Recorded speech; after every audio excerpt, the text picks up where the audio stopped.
take a little more of this. Come on, George.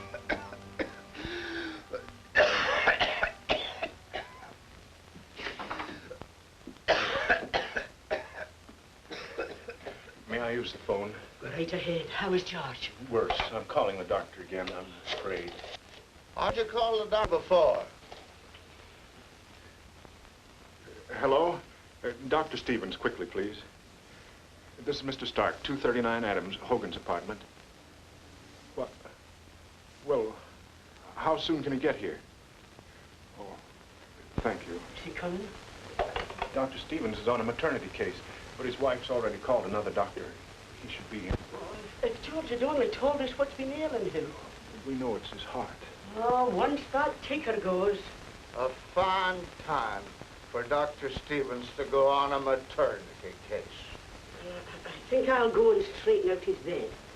Nothing we can do. It's your deal, Craig.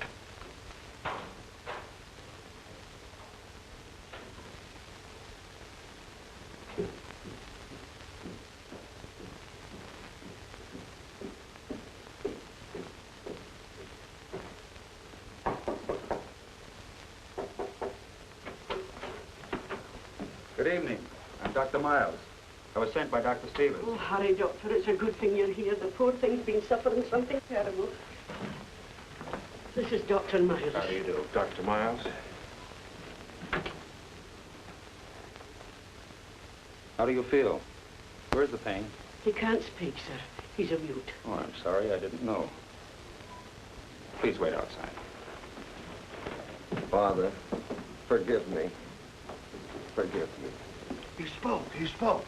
His pulse is very low. He spoke to Mom. Did I? Why, it's a miracle. I can't believe it. He did speak. He said, Father. He's been rooming with us for over 10 years, and he always wrote his answers on that little blackboard. And now he talked. Mr. Stark, did you hear? Yes, he spoke, but it was no miracle. It wasn't, I heard him, didn't you, Mom? Clear as day. Father, forgive me, he said. Father, forgive me. George was not a mute. He just didn't speak. For years, he's never uttered a word. Why would a man do such a thing? I don't believe it. A man keeping his mouth shut for years? No, sir. George's story was very strange, almost beyond belief. His real name was not George Turner. It all began in Hungary, many years ago, in the little province of Aradi, not far from Budapest. The Baron of this province owned most of the land there. But when he discovered there was oil on the property, he kept the discovery a secret. And he immediately began to negotiate through various pretenses for the purchase of all the neighboring farms. Good evening, Baron. Good evening, honey. Come over here. Cigarette? No, thank you. Thank you. Well, have a drink. Cognac, champagne. No, I don't drink, Baron. I don't. Well, honey, we have been neighbors for years. But yet, in reality, we are not. But why? This land of yours, honey. Those acres which you rented to these people. I don't want them near me. I hear you are selling the land to them, No, it's a good price they offer me. Honey, look, you have no agreements.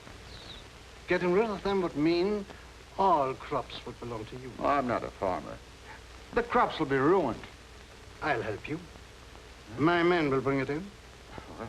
In fact, I might even buy your property if you still want to sell it. Baron, I didn't know. I didn't know you wanted my property. Why, you can have anything you want, anything. Very soon, but now you have to excuse me. My niece is waiting. Darinka! Come in, Darinka, and don't forget what I told you. Oh, no, I won't, Baron. Good evening. Good evening, good evening. It's about your buying part of my land. I heard you made the same deal with Horney. Yes, I'm acquiring several parcels of land. It has to wait until after election time, you understand. But we come to an agreement. Oh, yes, yes, Baron. The Baron met with no opposition to his deals, except for one. And although Horney wanted to sell his land to the Baron, he had it leased out at the time, and the tenants who'd been there for generations refused to move. Well, a short time later, an incident occurred in this province. A young girl mysteriously disappeared, and not being found, her case was put into the unsolved files. Well, the Baron called up one of his political lackeys, Budapest, And acting on the Baron's orders, this lackey took over and went to the local authorities. Yes, sir? State Attorney Stark? No.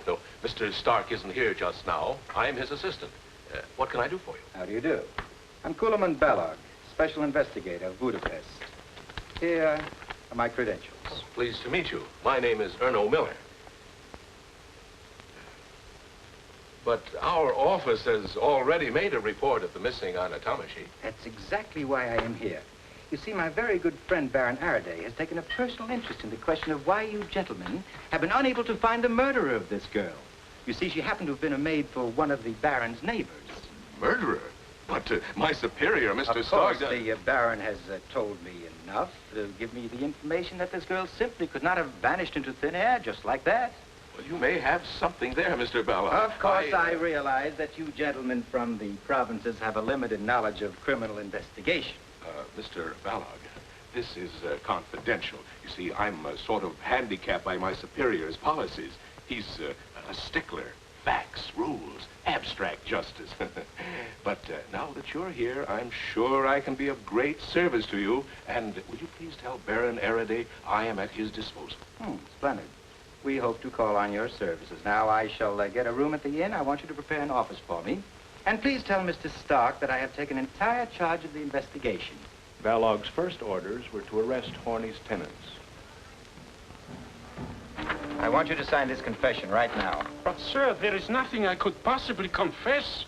I haven't done a thing, not a thing. None of you has anything to confess. You all lie right into my face. You killed Anna Tamashi. Put them in chains, lock them up. But listen, just another word. Listen. Order.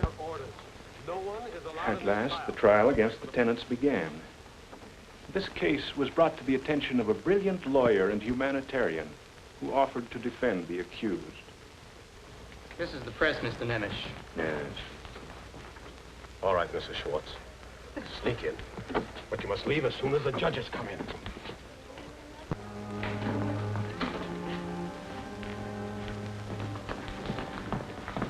Mr. Fisher. Mrs. Schwartz, don't worry. It'll be all right.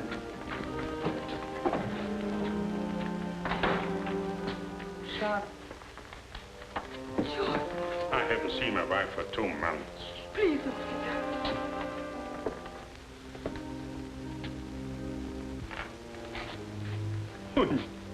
Papa. Samuel. My boy. Now you must go. Everybody rise!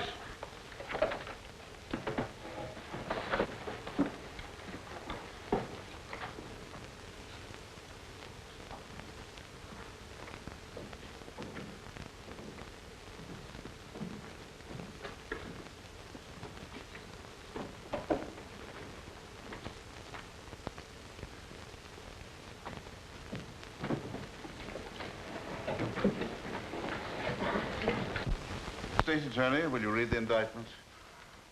Members of the Royal Court, on August 3rd, 14-year-old Anna Tamashi disappeared mysteriously. She was last seen when she called at Joseph Schwartz' barn. Mr. Coleman Balog, assigned to this case as special investigator, discovered that the missing girl was present during a violent argument between Farmer Schwartz and his landlord, Mr. Horney. The argument between these two men climaxed with Schwartz's attempt upon the life of Mr. Horney. The contention of the state is that Anna was done away with because she was a potential witness against Schwartz, as well as against the other accused who were on the scene and thereby involved. The indictment charges the defendants with the murder of Anna Tamashi. Thank you, Mr. State Attorney. Your Honor, gentlemen, I move for an immediate dismissal. There's no sound basis for this case. There's not the slightest evidence. The defendants even saw the missing girl on the day of her disappearance. The prosecution cannot produce the body of the allegedly murdered girl. Who knows but what at this very moment she may be living peacefully, perhaps romantically, a few miles from here. Mr. Nemes, you come from Budapest, huh? Yes, why? One can easily see that you live in the sophisticated atmosphere of a big city and do not know the pure nature of a country girl. Baron Araday, I'm sure no one will dispute the fact that you are an authority on virtue. Order, gentlemen. Will the court please call the witnesses? Gustav Horney. Gustav Horney, 51, landowner. Mr. Horney, tell us what happened on the evening you called at Mr. Schwartz's house. Well, you see, my wife, she didn't want me to lease our land out any longer, and so Mr. Horney. How long has Schwartz been on your land? I only see his father leased the land to my father. That must have been about 45 years ago. Mr. Horney, tell us what happened the evening you called at Mr. Schwartz's house. Well, you see, my wife, she told me to go and see Schwartz and tell him about our decision. And later, she talked to the other tenants. Well, Schwartz isn't very easy to handle, you know. But I went just the same. Have you had any previous clashes with Schwartz? No. I always kept out of his way. Well, that night, I found Schwartz in his barn. When I told him he had to leave, he went for my throat. He almost killed me. That is not true! It is. Why, he was choking me. He almost killed me. You told me to pack and leave at the end of the month, just before harvest. I have to take care of my family during the winter. Quiet. Schwartz was provoked, Your Honor, understandably so. But where is the proof that he wanted to kill Horney? I picked up a pitchfork, and he said, "I see you dead before I leave this land." Why, my wife would be a widow if it wasn't for poor Anna. Why? She just came in then. That's why. He happened to look up, and that gave me a chance to dodge and run out the barn. I ran for my way. As I whipped up my horses, I heard a scream from the barn. When I finally got home, all in cold sweat and all the trembling, I told my wife that Schwartz almost killed me, and that Anna had seen it. She said, "Anna is your witness. When she gets home, take her to the police with you." What happened then? Well, Anna didn't get home. So we began to worry. Then we put two and two together. And then we began to suspect what actually happened to poor Anna. Your Honor, the defense insists the missing girl never came to the barn. Is there anything else you can tell us about this case? Well, that's all, Your Honor. You may go. Thank you. If I may, Mr. State Attorney. Certainly. It's quite clear, Your Honor, that a meeting of the defendants took place in the home of Schwartz, where it was decided to use violence on the landlord so they could stay on the land. Gathering was quite harmless, Your Honor. The question remains, was Anna Tamashi really present at the scene? Can there be any doubt? The testimony of the landlord can hardly be considered reliable when he had such a stake in getting rid of his tenants. Call your next witness. Mrs. Giuliani.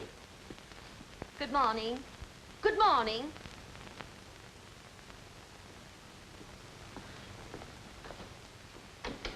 Good morning, Your Honors. You are Mrs. Juliana Horney? Tell us what you know about this case. Well, to start with, Anna was like a child to me. I quite forgot she was my servant. Were you actually related to the murdered? Missing. Please answer the question. My father, God rest his soul, married Anna's grandmother. God rest her soul. But apart from any blood bonds, Anna was like a daughter to me. And now she's gone. Murdered, that's what she was. How do you know that? It's as sure as night follows day. I sent Anna to Eckelmeyer's to get some paint. I keep my house neat as a pin. Now, when did Anna leave the house to get the paint? At 7 o'clock, right after supper. She wouldn't even wait for the dumplings. I told her to come home quick. To get on with the painting? Because it was getting dark. She came back in no time, but with the wrong paint. When was that? At 7:30. And you sent her back to get the right paint? I knew she wouldn't sleep if she hadn't gone back. And you sent her back this time in spite of the growing darkness. She insisted on finishing the painting that night. She liked working that much? For 50 coppers a week. She cleaned the house, made the beds, washed the dishes, did the laundry, fed the animals, milked the cow, and you saw to it that she lacked no ability to enjoy herself. What happened after the girl left the house the second time? I waited for her. When my husband came home and told me he saw her at Schwartz's barn, I was frightened. So I rushed to her mother, hoping she would get there. But I couldn't find her anywhere. My poor husband had to run for his life. And Anna was there, too, and saw it. That's why they killed her. Keep them in jail, Your Honor. Mrs. Horney. Any further questions, Mr. Stark? Mr. Nemish? No. You may go. Told the witnesses have been led to believe by certain parties that it is not unlawful to break an oath. Nonsense.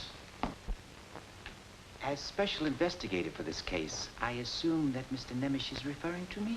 I had bigger game in mind.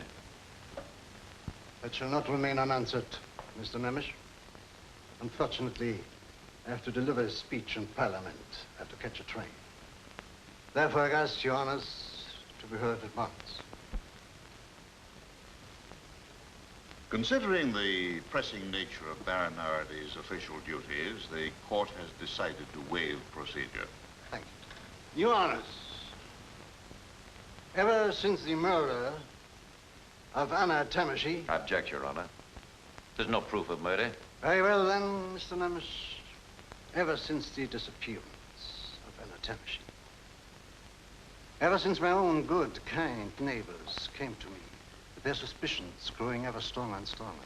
Ever since this tragic, shattered ghost that was once Anna's happy mother came to me and begged me with tears in eyes for justice.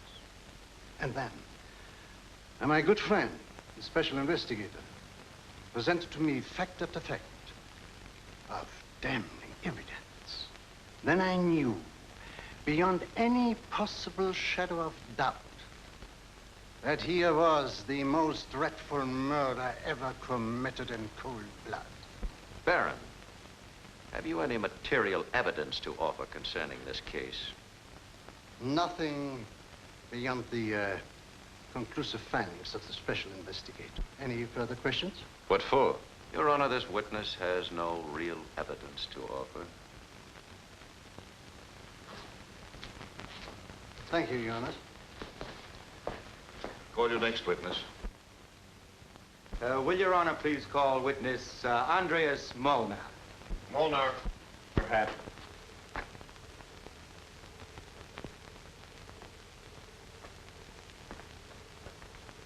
Andreas Molnar, age 52, labor on Baron Arady's estate.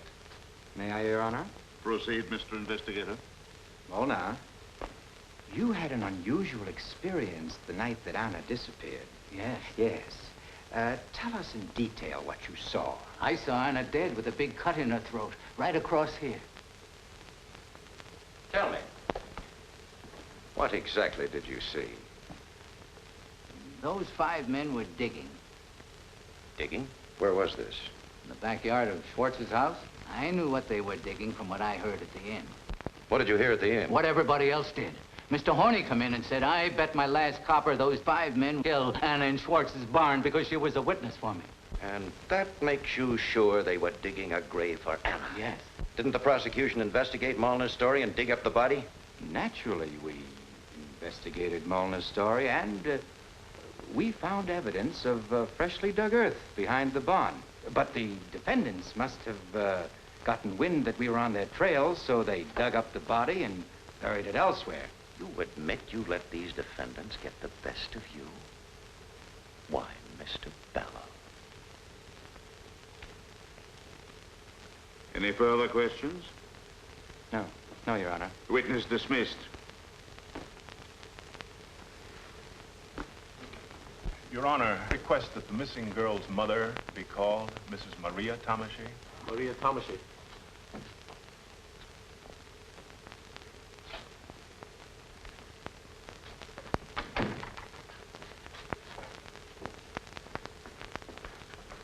Maria Tamashy, widowed. Profession, laundress. Tell us what happened on August 3rd. What happened? With the permission of the court. All right. Mr. Investigator, you may question the witness. Thank you, Your Honor.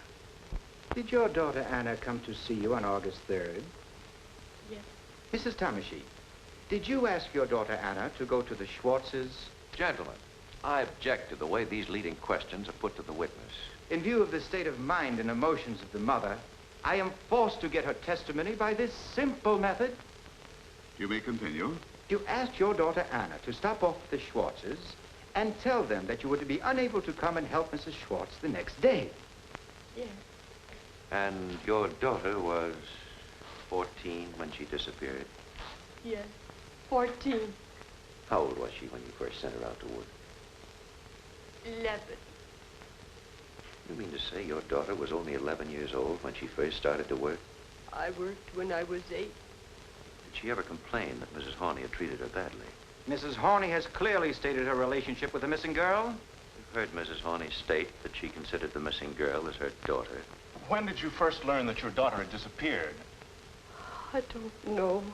Mrs. Tamashine, what did you tell me you knew happened to your daughter? Anna was killed. How do you happen to know that? I saw it. You mean to say you were present when your daughter was killed? She had her head cut off. I saw it in my dream. Gentlemen, for the record and for your particular attention, please note that this witness has just testified under oath that she saw her daughter killed in a dream. Any further questions? No. No questions. Mrs. Townshend, that is all. Doctor, will you help the witness, please?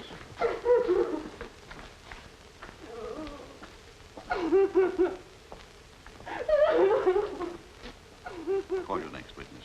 Clara Thomasy.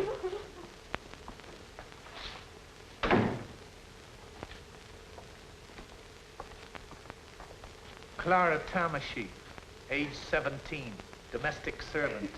Calm yourself, my child. When and where did you see your sister last, Clara? It was in my mother's house. I went to see her because she was sick. What was Anna wearing? Her dress, What dress? the only one she had. What did you talk about? She told me that Mother said for her to stop off at Schwartz to say she couldn't go to work the next day because she was sick. What time was it when your sister left? About 7:30 in the evening. Did she have anything else to say to you? She told me she was going to buy a new dress for Sunday and asked me to meet her in front of the inn. She wanted me to help her pick it out. When your sister left, did she not go directly to the Schwartzes? Yes, she did. Object, Your Honor. There's no proof that the missing girl actually went there. Mr. Horney has testified that he has seen Anna at the Schwartzes. Her mother has stated that she sent her there, and this witness has verified that. How much proof does the defense require? Any questions? No questions. Gentlemen? No questions. None. That is all, my child. You may go. Call your next witness. Margaret Darosh.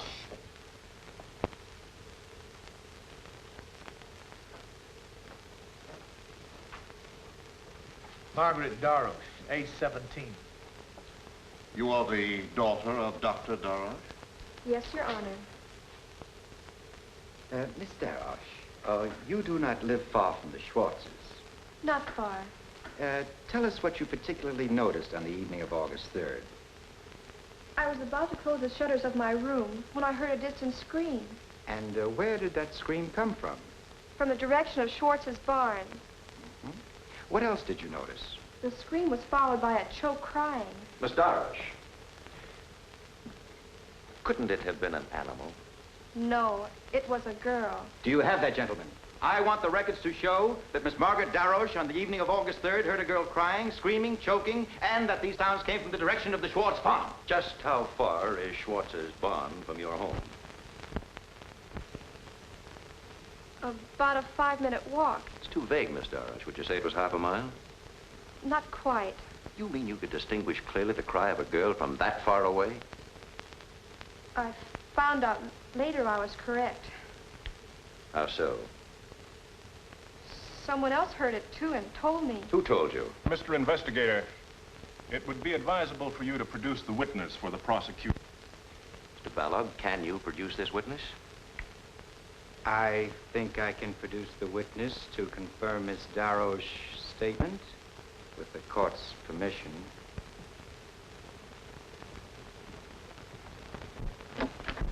Is young Samuel Schwartz out here? Me?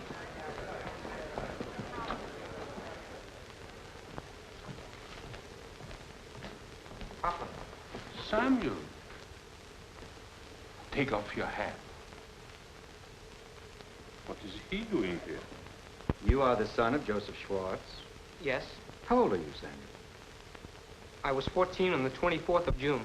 Samuel, did you not tell Daroche that you heard a girl scream on August 3rd? No. No, I didn't. Is that your answer? Remember, you want the truth. I object, Your Honor. This boy has been questioned time and time again. His various testimonies are in the record. Very well, then. Miss Daroche, according to this young man's testimony, it is you who have lied. You're under oath and can be punished. Miss Margaret never lies. All I told her was that I saw Anna in the barn. Samuel, they're using this girl to trap you. Don't lie. My son is not lying. It's true. Anna did come to the barn while the landlord was there. Joseph, what are you saying? You never told us that. Why did you conceal that from your attorneys? Schwartz, did you commit this crime? I haven't committed any crime. As for the others, they didn't even see the girl. Here it is. This man has as good as confessed, but he is trying to cover up for the others. Schwartz, tell me here and now, why did you conceal the fact that Anna did come to the barn? I took one look at my sick wife, and I was afraid to see. Samuel, we now know that Anna was in the barn. Now, why not admit that you actually heard the girl scream, as Miss Daroche said? But I didn't hear it.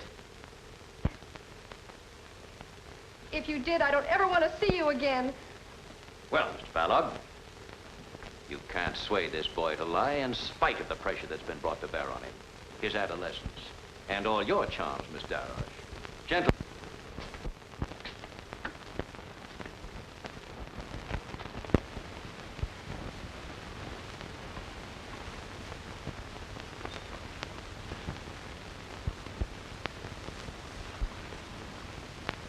Excuse me.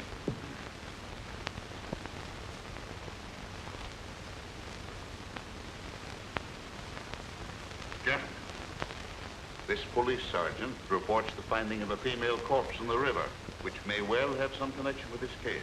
What makes you think that this corpse has any connection with Anna Tamashi? It's the dress, sir. It answers the description we have in our police records. Besides, we have no report of any other girl missing hereabouts. Where is the body? Outside. We brought it in a cart. Your Honor, the mother of the missing girl is in the witness room.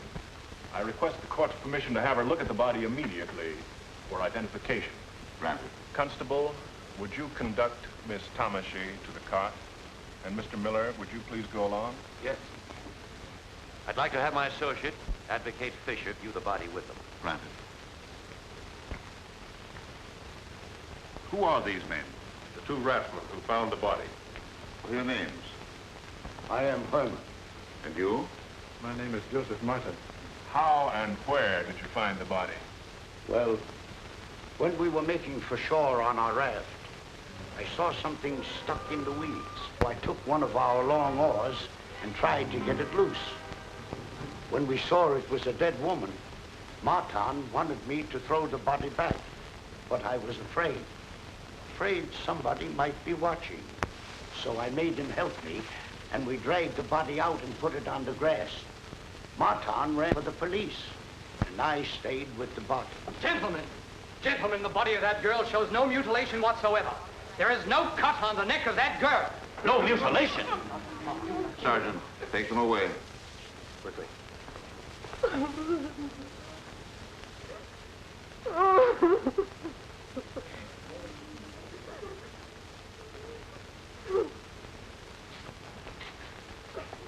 Mrs. Tamashi, was that your daughter? Yes. My poor Anna, my child. It's her dress. It's her dress. Your Honor, the mother has positively identified the body as that of her missing daughter, Anna. It's been put on record that the murdered girl was killed with a cut across the throat. Precisely. Therefore, gentlemen, this cannot possibly be the corpse of the girl we are looking for. Isn't it possible, Mr. Balog, that your witness, Molnar, has lied?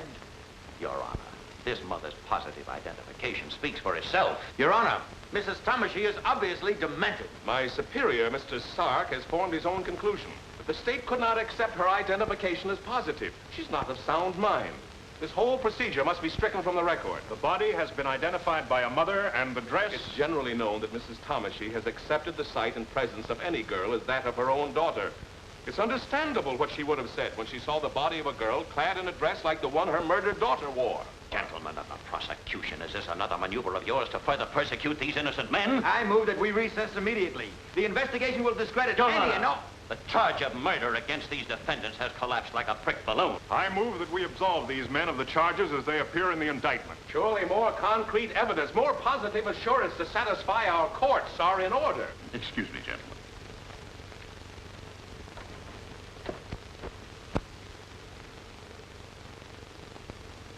A verdict rendered in haste would be rash and ill-considered. In view of the astonishing events and developments that we have witnessed, the court calls for time so that both the defense and the prosecution might have an opportunity to confirm their respective contentions. Court adjourned.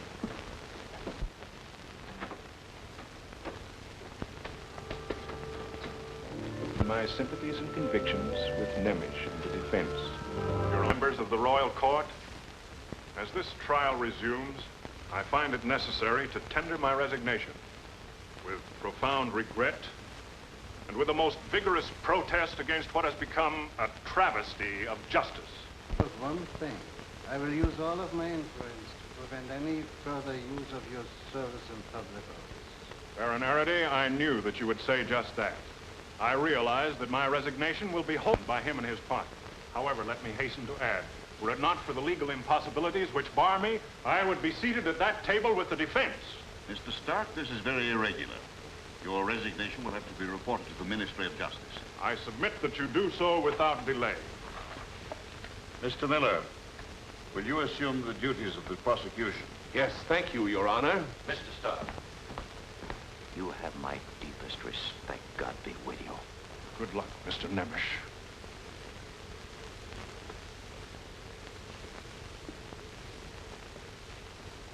Your Honor, more than a month has elapsed since the positive identification of Anna Tamash's body by her mother. Our laws prescribe a quick execution of the guilty, not a slow killing of the innocent. Innocent?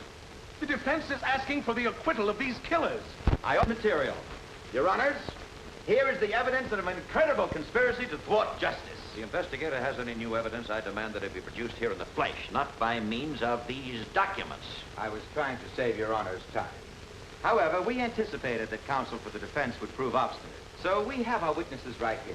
May I suggest that we first call Dr. Darroch of Tanavar, general practitioner? If any new witnesses are to be called, I demand that we pick up where we left off. The defense would like to have Mrs. Maria Tamashy repeat her last statement. I would like you to decide for yourself, Mr. Nemish, if you wish to have her called. In fact, that's why we're calling on Dr. Darroch. Call Dr. Darroch. Good afternoon, Your Honors. Dr. Darroch, you are the only resident physician of Tanavar, and I assume your practice embraces the entire community? It does. Tell us what happened to Mrs. Tamashy. She is suffering from delusions and is thoroughly incompetent. She is now confined to a mental institution, which I recommend. Just when did you find her to be mentally ill? Since the very day her daughter Obvious, Your Honor, only too obvious. But this woman was declared to be insane the moment she made the most damaging statement to the prosecution, when she identified the body as that of her missing daughter. No one could identify that body. It had been decomposed. It must have been in the water at least 6 or 7 months. Not only did the mother identify her daughter, but the dress of Anna as well. Oh, yes, the dress. I am prepared for that, too. But now, can anyone doubt the integrity of our esteemed physician? Just how does the doctor justify his opinion? I wish to add that Anna was only 14 years old, while the body was unquestionably that of a girl 18 years old. There are certain anatomical facts that do not melt away in water, Mr. Nagel. With all due respect for Dr. Darroch as a general practitioner, I question whether he's qualified to voice such a definite opinion. May I call county physician Dr. Georges Samash for corroboration? Dr. Samash. Good afternoon, Your Honor. Dr. Darroch. Dr. Samash, your colleague has stated that the corpse which was found in the Tarnavar River was not that of Anna Tamashy. Do you share his opinion? I do. Doctor, Did you know the missing anatomy? Not personally. You never saw her, and yet you say this body cannot be hers. I know my medicine as well as you know your law. There is no question that the dead girl had ever done any hard physical work. Furthermore, I should judge the corpse to be that of a woman in her 20s, fully matured. Your colleague has just told us the body was that of an 18-year-old girl. If my colleague estimates 20 years, I naturally bow to his superior knowledge. When a corpse has been in the water for 3 or 4 months, it's really quite difficult to establish the exact age. The anatomical... You gentlemen don't agree here either. I want to emphasize that Dr. Samosh has stated that the body was that of a person belonging to the better classes, and that, in his opinion, the body was also that of a mature woman. Pick the best from each witness and discard the contradictions. A very convenient method. Differences? How can a mother's sure knowledge be dismissed by any professional assumption? Any further questions? No, no questions. Thank you, gentlemen. Now I see what has taken place during this adjournment. But, gentlemen, the bodies of young ladies don't float up and down the river. Whose body is it, if not Anatomish's? Does it not occur to Mr. Nemish that the body might have been stolen by an accomplice from the morgue in Budapest or from the cemetery? Baron Araday. Your personal interest in this case needs to be exposed. Gentlemen. You'll hear the rest of it, Baron. I don't put up this slender. Whatever these people have accumulated, whatever seeds they've sown by their sweat and labor will be picked up for a song. What loot? Hireling for these murderers. For the record, my colleague, Mr. Carl Nemish, has volunteered his services in this case without any compensation whatsoever. Order, gentlemen. This is not getting us anywhere. I restrain you from any further disturbance of this sort. Mr. Miller, will you continue? I propose, Your Honor, that the state be allowed to call the rest of the witnesses. Granted. Constable, call Rassman, Herman, and Martin.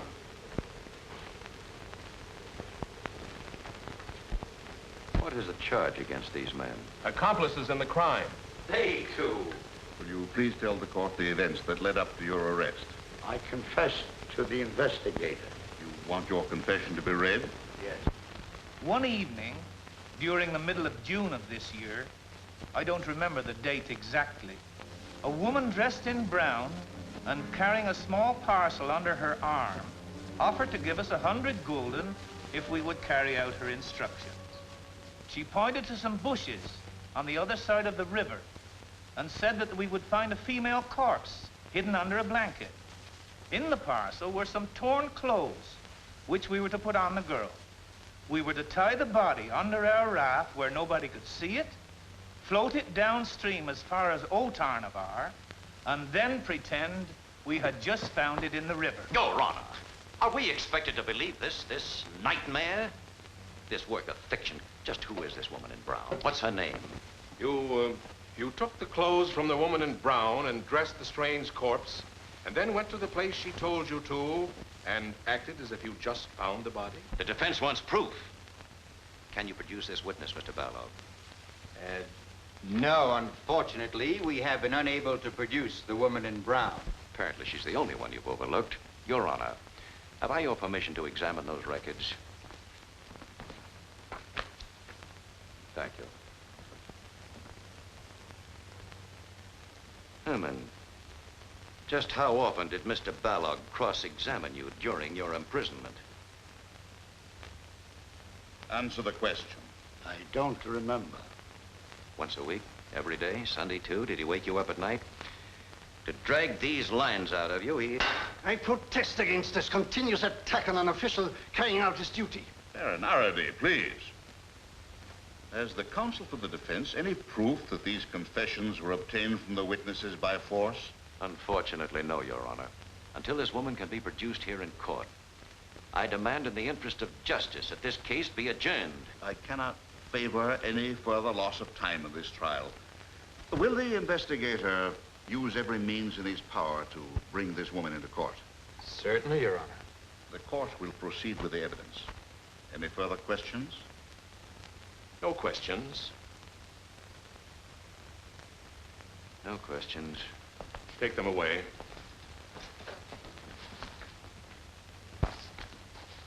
I've would like to enter a strong complaint for the record. We of the defense have been unable to contact either the defendants or the witnesses during this recess. We haven't even been able to reach young Samuel Schwartz, who's been placed in the care of the state. Is it the practice of the prosecution to hold witnesses incommunicado? Very well, Mr. Nemish. Young Samuel Schwartz is here now in my office. You wish to call him? I most certainly do. With permission of the court. Please call Samuel Schwartz. Mr. Bell, could you explain why you kept this boy isolated? We had good reason to keep him in the care of the state. You see, one never knows what might happen to this boy. He could have been intimidated.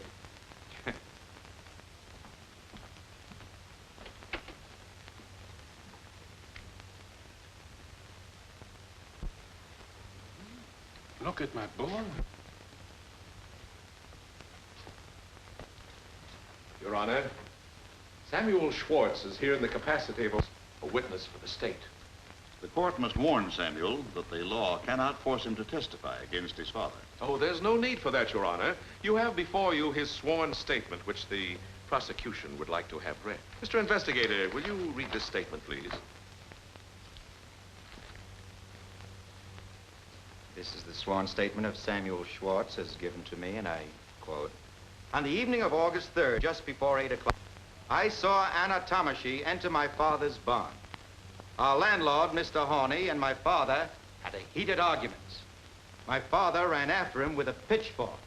I heard Anna's voice saying, 'Schwartz will kill him. Call the police.'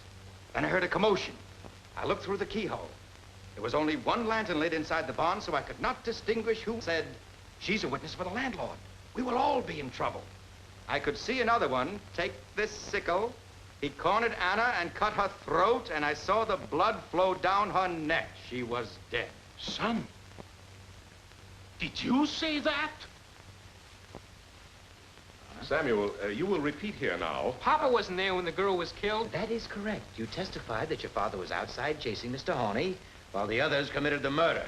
Your Honor, I will prepare a motion to remove Schwartz's name from the indictment for murder. However, we will detain him temporarily for complicity in the crime.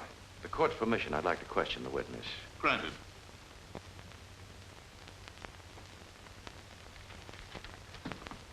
Samuel, we've just heard your sworn statement. First, let me say you look quite different now. You're not the same boy who was here before. You've changed. Tell me, Samuel, just what has been done to you? How did this all come about? I object.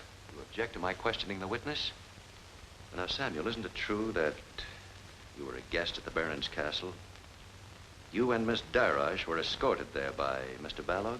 Nothing wrong with being nice to a poor boy. As you left there, was in these fine new clothes you're wearing now? I didn't get them there. The tailor came to me. And the barber, too. And weren't you taken for a jaunt to Budapest in the Baron's carriage? Didn't a young lady accompany you, Miss Margaret Darash?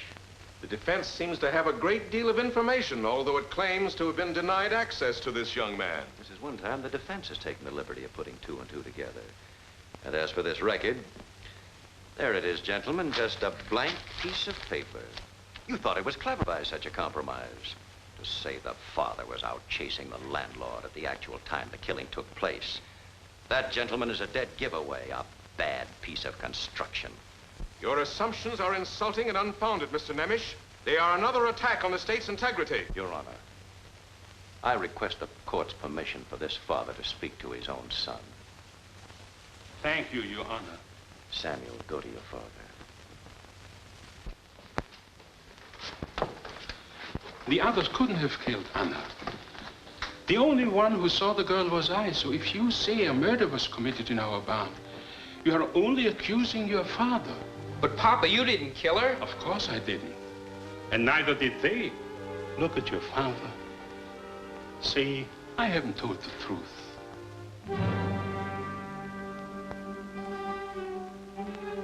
God.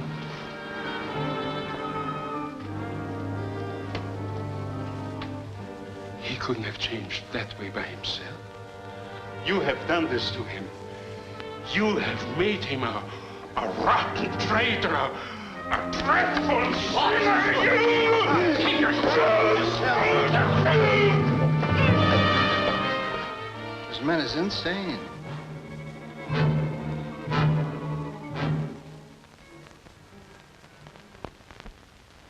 Oh, Constable, will you take this boy back to my office, please?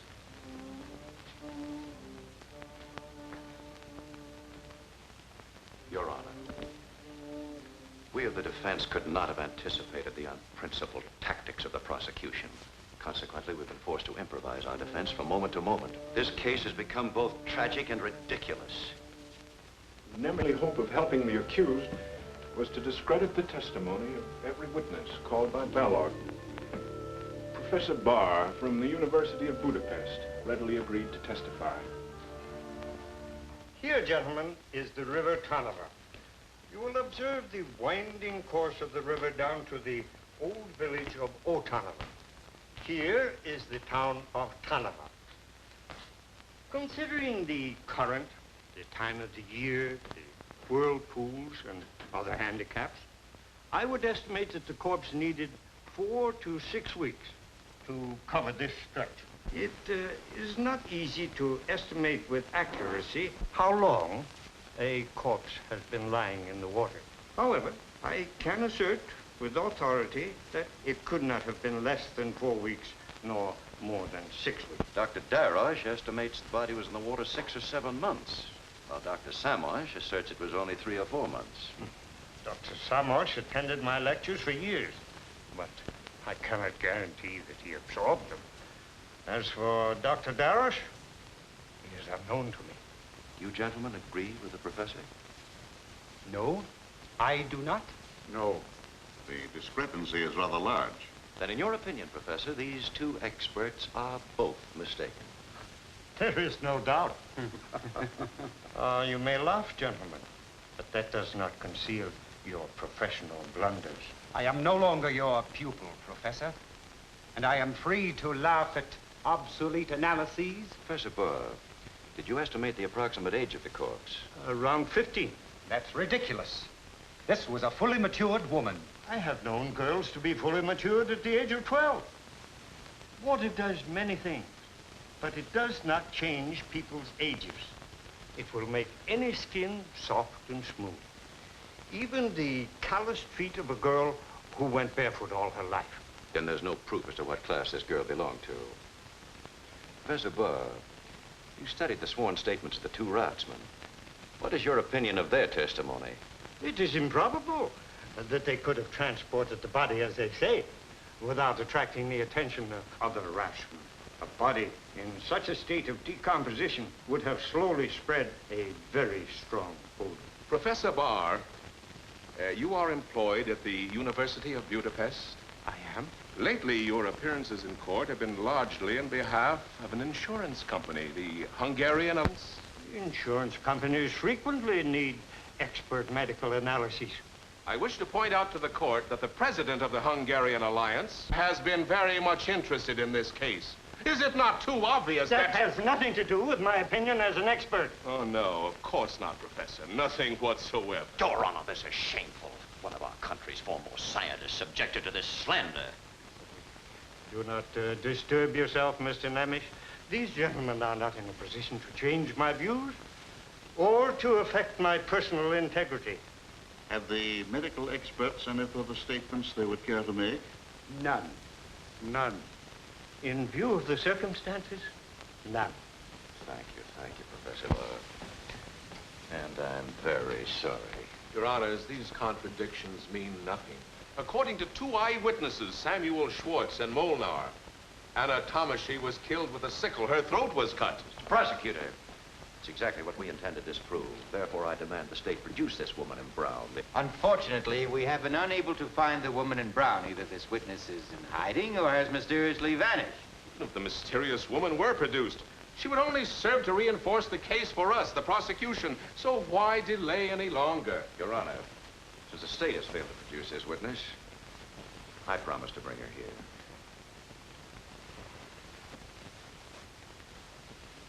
The defense has promised to produce a witness who could not be found by the state. This is another forgery in the network of lies which has been exhibited. A most ingenious house of cards, topped by that decked out in Anna's clothes.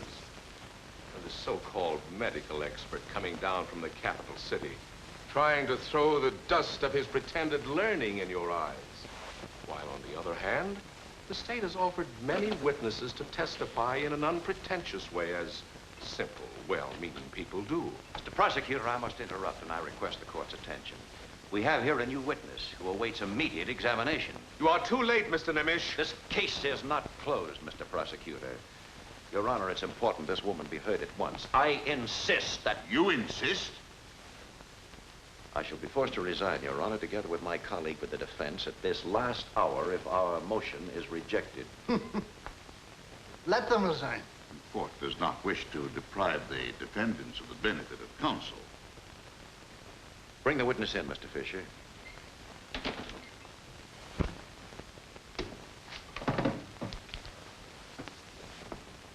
Your name? Irene Pater, Where are you from? Budapest. What connection has this woman with the case? Well, given the chance, I'd bring out my point.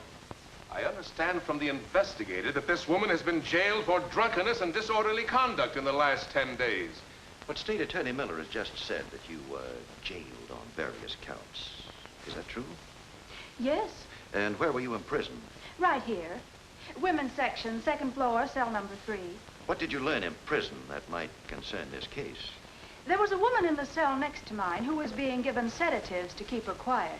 Her name is Mrs. Ethel Mihaly from a village nearby. How do you associate that person with the case? She kept repeating that she wanted to come to court to testify. Your Honor, this witness knows what she's saying. No decent person could possibly believe a woman of this sort. Mr. Ballack, you've said too much. I demand an immediate apology. My dear colleague, these gentlemen cannot possibly know that this lady happens to be your wife.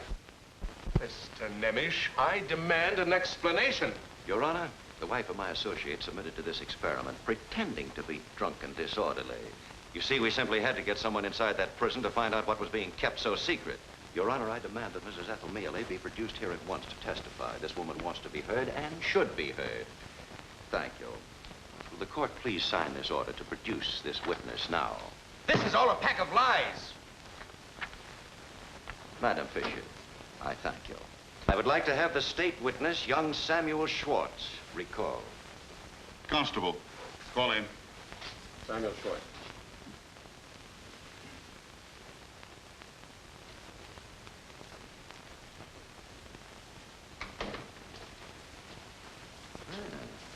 Samuel, on December 5th, you described in detail the actual murder of Anna Tamashi. I want to ask you just one question, and I don't want anyone to answer it for you.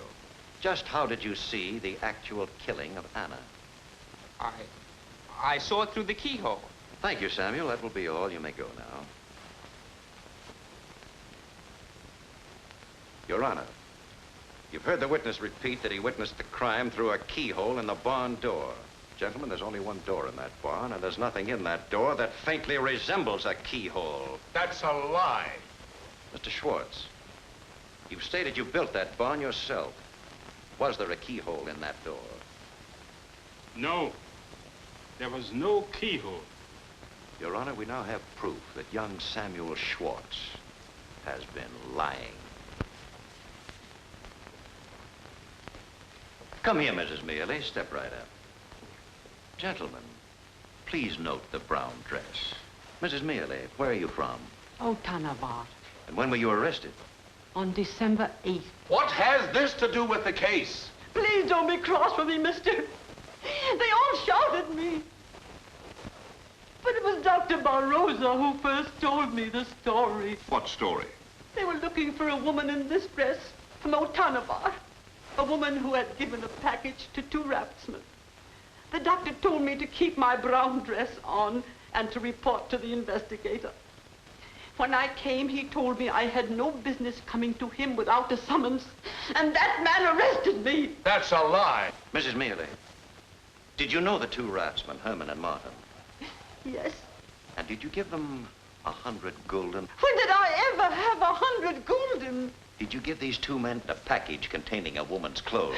A woman's clothes? Oh, no. They give me their clothes to mend for a few coppers every time they go up the river. Then I meet them on the shore on their way back. Exactly what did you give them last time?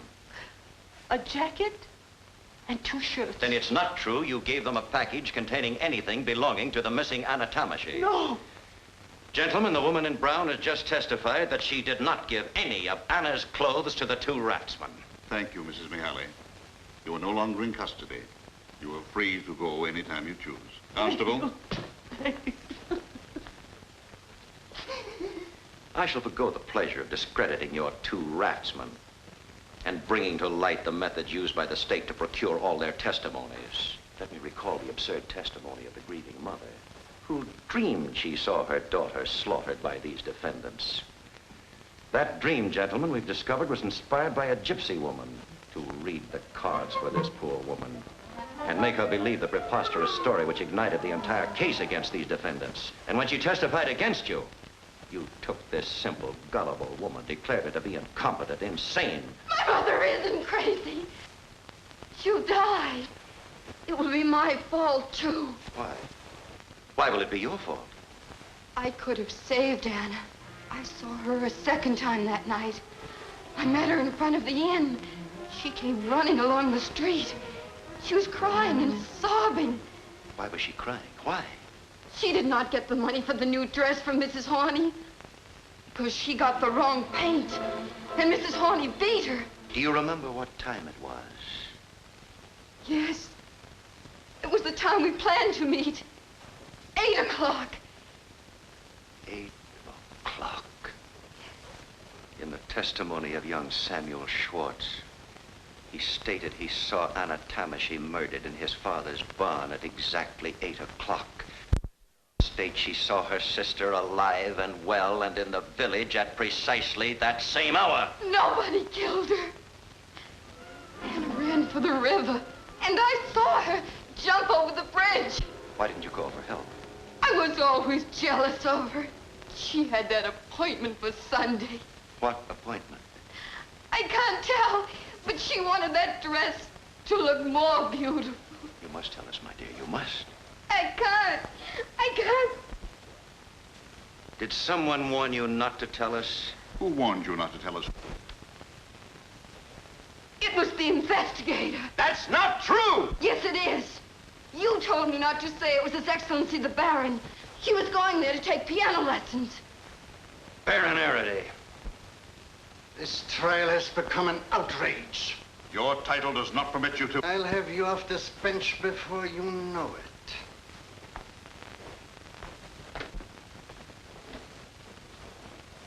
You 2 gentlemen stay here. Thank you, my dear. You may go. Mr. Nemish, do you wish to sum up for the defense? Yes, thank you. There are people living among us today who seem to belong in the Dark Ages.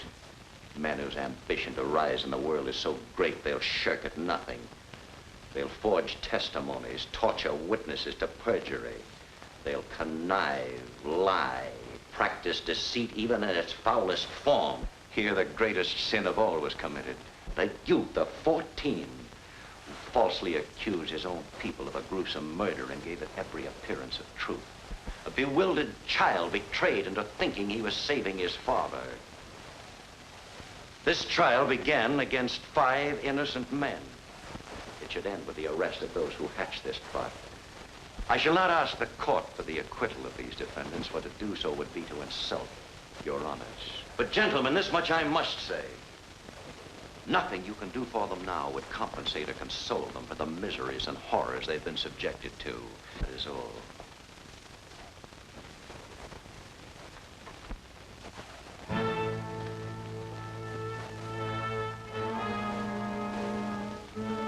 In the name of His Apostolic Majesty, the King of Hungary, this court pronounces the 5 defendants acquitted of all charges. The case against them dismissed. They're free to leave at any time. Court adjourned.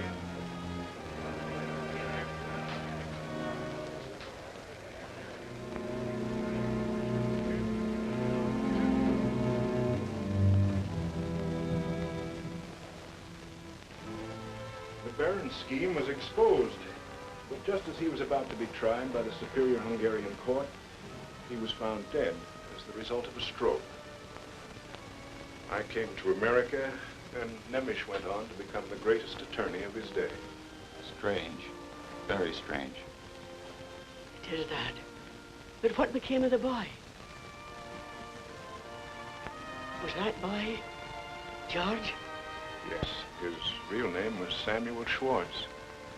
He repented for his lie so deeply that he never spoke a word since the last day of that trial. Until this, his dying day.